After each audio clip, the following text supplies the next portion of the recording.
On the note of whether you should leave something, whether you have your Mickey Mouse collection,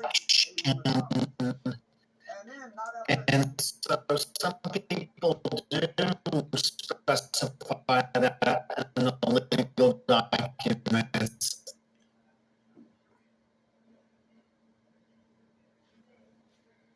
Here that lists assets from Hennico. You know, I thought I might get some questions, and maybe I still will, on the what do you do with the personal items? You know, you have your diamond engagement ring, you have your china, you have your Mickey Mouse collection. And so some people do specify that in the legal documents. I want my diamond engagement ring to go to my granddaughter, Tina, and I want the rest of my estate to go to my 3 children. Some people do that outside of their estate planning legal documents, either formally or informally, perhaps through some tangible personal property memorandum that your state allows, or maybe just informally of making a list or writing a letter. Maybe you're referring to that, Hennico, about how you want to leave, you know, non-titled personal items. There's a couple of different options there, some more formal, some less formal, some more official, some less official. Let's see. DB Douglas, single, no kids, no close, we're not sure about who should be trustee. Now, so we've had, you know, a lot of people in your circumstances, they just don't have anybody. And so, but you have to designate somebody. Could be an individual, could be a corporate trustee that could handle things. And so I've done some videos and live streams on selecting an individual versus selecting a corporate trustee. Maybe some of that could help. Thanks, Catherine Henderson, for your good information comment. Fantastic. There you go. Hennico's telling DB you can appoint a professional company. Yep, sure can.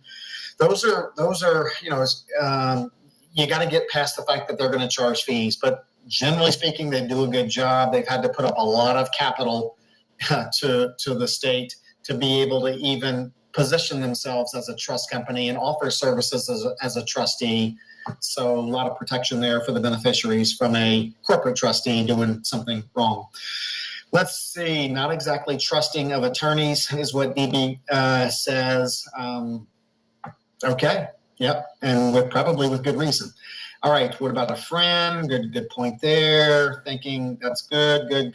Glad to see y'all talking back and forth to each other. In fact, I got a note about that in a minute. Smash the like button. Yeah, we'd love to see you like the button. Got 46 here. Love some more. But again, hang on here. I got some good stuff to tell you here in a second. Something brand new I want to share with you. Just hang on for a couple of minutes as we get through these things. Question, please, regarding living trust. Can you list again those items or accounts that are taxable to a beneficiary? Okay, good question. Kind of a broad question, Lacey, but let me give it my best shot.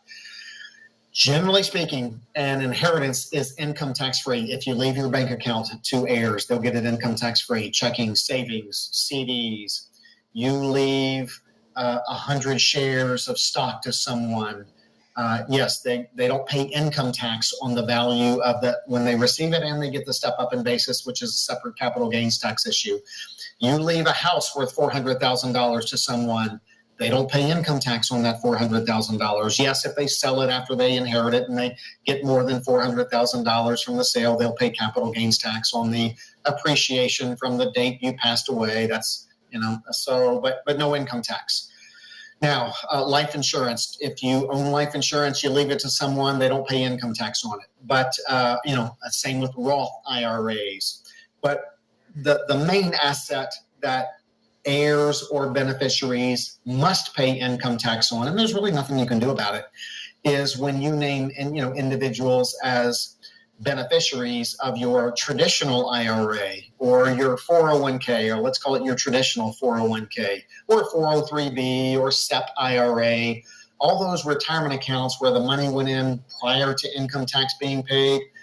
Well, whoever gets distributions from those accounts, whether it's you, your spouse, your children, other relatives, they'll have to include those distributions as ordinary income. We've done some live streams on that. So good question. Let's see here. Bradley says goat. If it says what I think you're meaning, fantastic. I never really thought of GOAT, which to me is greatest of all time. Always think about that in the sports context. Michael Jordan's the GOAT. Probably Tom Brady's the GOAT. Maybe Babe Ruth was the GOAT. I don't know. But you put GOAT on an estate planning live stream. So that's cool. All right. Thoughts on real estate outside the U.S.? Put in the U.S. trust? Probably not. If real estate outside the U.S. is going to be governed by that country's rules. So you've got to deal with whatever issues are involved in that country. In a living trust, is it important to list separately all personal property? Like where does it go or under what section?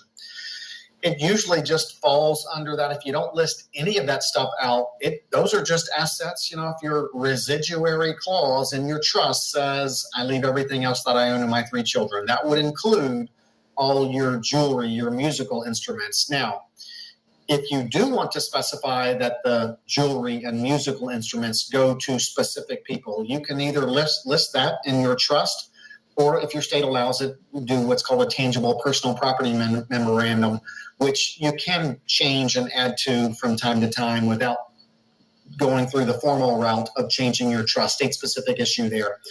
I'm trying to educate my parents on setting religion if they don't believe it's necessary. Maybe I'll watch a live stream with them. Maybe that'll help. I don't know. You're welcome. And what do we include in Exhibit A of the trust? Yeah, a lot of people. Now, here's the deal with the Exhibit A of the trust. Many people do list in an Exhibit A of the trust. They list those assets that are in the trust. And I know California has a special provision. I'll get to California in a second. But a lot of people mistakenly believe that